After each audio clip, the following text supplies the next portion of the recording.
तहरीक अदम एतमाद की तायद में खड़ा हूं, जिसको टीआरएस पार्टी और हमारी पार्टी ने दिया, जिसको स्पीकर साहब ने कबूल किया।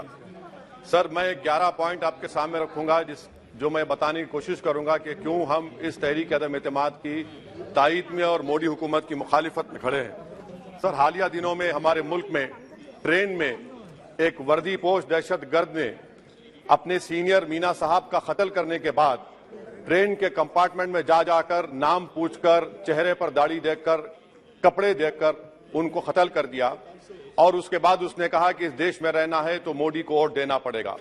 मैं हुकूमत से जानना चाहूंगा कि क्या ये अक्सरती तबके की एक्सट्रीमिज्म और रेडिकलाइजेशन की बेहतरीन मिसाल नहीं है, और अगर है तो फिर हुकूमत इस पर क्या करेगी। सर, हमारे आइन में, संविधान में लिबर्टी ऑफ कॉन्शियस को लिखा गया, तमहीद में, यानी जमीर की आजादी का जिक्र किया गया है। मैं हुकूमत से और खास तौर से वजीर आजम से जानना चाहता हूं कि कहां गया इस हुकूमत का जमीर, कॉन्शियस जिसको अंग्रेजी में कहते हैं, जब नू में 750 इमारतों को बगैर ड्यू प्रोसेस फॉलो किए उनके इमारतों को मुनज़्ज़म कर दिया गया, और इसलिए कि वो मुसलमान थे, पूरे के पूरे लीगल थे। इसीलिए पंजाब के हाईकोर्ट, हरियाणा हाईकोर्ट ने कहा कि ये एथनिक क्लेंसिंग है। इसकी एक बेहतरीन मिसाल है उस हुकूमत की। तीसरी है कि इस मुल्क में एक नफरत का माहौल, बल्कि आतिश को पैदा कर दिया गया, मुसलमानों के खिलाफ नफरत का माहौल। ये 9 साल का इनका ये कारनामा है। तीसरा, सर, मणिपुर के ताल्लुक से कल बड़ा लंबा जवाब वजीर दाखिला ने दिया। सर, आसाम राइफल के ऊपर केस बुक हो जाता है, एफआईआर हो जाता है। क्या हो रहा है वहां पर? कहां गया आपका कॉन्शियस, कहां गया आपका जमीर, जब वहां की महिलाओं की अस्मत रेजी की जा रही है? और आप मुख्यमंत्री को नहीं हटाना चाहते इसलिए क्योंकि वो कोऑपरेट कर रहा है। सर, मैं हरियाणा और मणिपुर के वजीर आला के लिए किसी शायर ने अच्छा कहा था कि कुर्सी है तुम्हारा ये जनाजा तो नहीं, कुछ कर नहीं सकते तो उतर क्यों नहीं जाते। आखिर कहां गया? उन ताबूतों में खो गया कि आपका कॉन्शियस, आपका जमीर, जहां पर 50,000 लोग बेघर हो गए, यानी 6 लाख हथियारों को लूटा जा रहा है। आखिर कौन सा आप इंचार्ज वहां पर हैं? सर, 4था पॉइंट, हिजाब को एक मसला बना दिया गया और मुस्लिम बच्चों को तालीम से महरूम कर दिया गया। क्या यह आपका लिबर्टी ऑफ कॉन्शियंस है? कहां गया आपका जमीर? सर, अभी आपने फाइनेंस मिनिस्टर साहबा ने कहा, यहां पर डीएमके के मोहतरमा कनिमोजी ने महाभारत का द्रौपदी का जिक्र किया। मैं ये पूछना चाहता हूं, बिल्किस बानो इस देश की बेटी है या नहीं? जिस बिल्किस बानो को 11 लोगों ने रेप किया, प्रेग्नेंट थी, उसकी मां का रेप किया, उसकी बेटी को कत्ल कर दिया, उसकी मां का कत्ल कर दिया, आपने कातिलों को रिहा कर दिया। यह आपका कॉन्शियंस है? यह आपका कॉन्शियंस है? आप तो मेजोरिटेरियन पॉलिटिक्स को फरोग दे रहे हैं। सर, आज चाइना के ऊपर कोई नहीं बोलते हैं।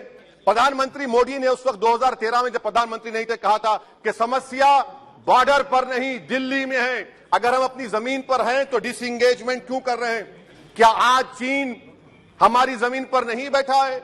क्या आज चीन से आप बातचीत कर रहे हैं? आप डिसएंगेजमेंट कर दिए। बताइए डी एस्केलेशन, डी इंडक्शन कब होगा? मैं आपके जरिए से हुकूमत को बता रहा हूं कि अगर प्रधानमंत्री ने अहमदाबाद में शी जिनपिंग को बुलाकर झूला झुलाया था, क्या हुआ? क्या नतीजा निकला उसका? चेन्नई दिखाया, क्या नतीजा निकला? सर, इसलिए चीन पर बोलिए, चीन को उखाड़ कर फेंकिए। सर, और एक पॉइंट जिस पर मैं मुखालिफ तायद में खड़ा हूं, हाई इन्फ्लेशन है इस मुल्क में, हाई अनएम्प्लॉयमेंट है, स्टैग्नेटिंग कंजम्पशन है। इसकी वजह से महिलाओं में हाई एनीमिया लीड कर रहा है। ये हुकूमत इसकी जिम्मेदार है।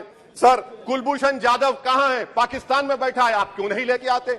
आप विश्वगुरु कहते हैं, कुलभूषण जाधव को भूल गए आप। कतर में 8 नेवी ऑफिसर 1 साल से जेल में है, आप नहीं ला सके उनको।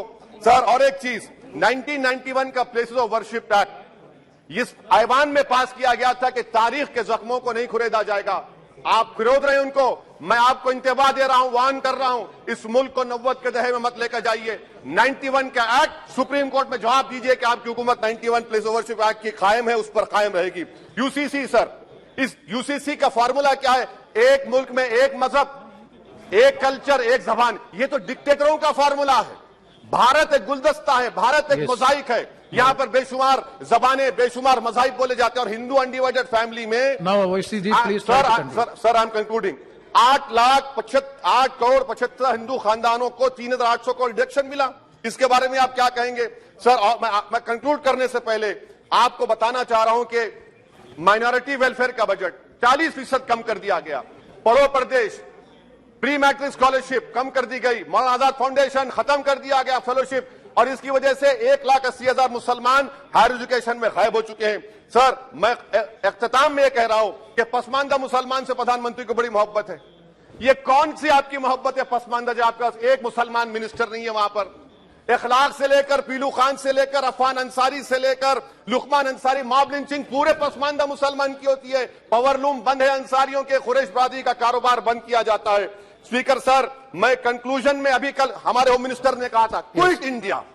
अगर इनको मालूम हो जाए कि क्विट इंडिया का नारा एक मुसलमान ने दिया था तो वो भी नहीं बोलेंगे, वो नहीं मालूम था उनको। उसका मैं कंक्लूड कर रहा हूं, उसका नाम यूसुफ मेहर अली था सर। यूसुफ मेहर अली ने क्विट इंडिया का नारा बनाया, जिसको महात्मा गांधी ने सारे देश में एक पैगाम दिया। मैं कंक्लूड कर रहा हूं सर, इस देश में अगर आज क्विट इंडिया करना है तो कहना पड़ेगा चाइना क्विट इंडिया। जो गौ रक्षक है जिसका नाम मोनू है, वो आपके लिए मोनू डार्लिंग बन गया है, उसको कहिए क्विट इंडिया। सर, जो लोग तुष्टीकरण की राजनीति आप कर रहे हैं, आप हिंदू अक्सरियती लोगों में हथियार बांट रहे हैं, ये आप देश के लिए खतरा पैदा कर रहे हैं। तो सर, आई एम कंक्लूडिंग। इसीलिए हम आपसे अपील कर रहे हैं कि हुकूमत से कह रहे हैं कि आप जो सियासत कर रहे हैं इससे नुकसान देश को होगा। प्रधानमंत्री जब खड़े होकर जवाब देंगे, हम उनसे पूछना चाह रहे हैं, पॉइंटेड क्वेश्चन है, क्या देश बड़ा है या हिंदुत्व गोलवालकर की आइडियोलॉजी बड़ी है? मैं इस तहरीक अदम एतमाद की तायद में खड़ा हूं और हुकूमत की मुखालिफत में। सर, एक आधा मिनट सर। सर, दो लोग, दो महाज है इस मुल्क में, एक चौकीदार है, एक दुकानदार है। एक चौकीदार, एक दुकानदार है। जब जुल्म हम पे होता कोई मुंह नहीं खोलते। यूएपीए का कानून अमित शाह ने लाया, इन दुकानदारों ने तायद की। आज उस यूएपीए के कानून में 83 साल का बुड्ढा सिपर खत्म कर, सिपर नहीं होने से मर गया। आखिर कब तक दुकानदार और चौकीदार हमारी लाशों पर सियासत? सर, हम कंक्लूडिंग, कब तक सियासत करेंगे? अगर आप जुल्म के खिलाफ आवाज नहीं उठाएंगे तो आपकी दुकानदारी नहीं चलेगी, चौकीदार को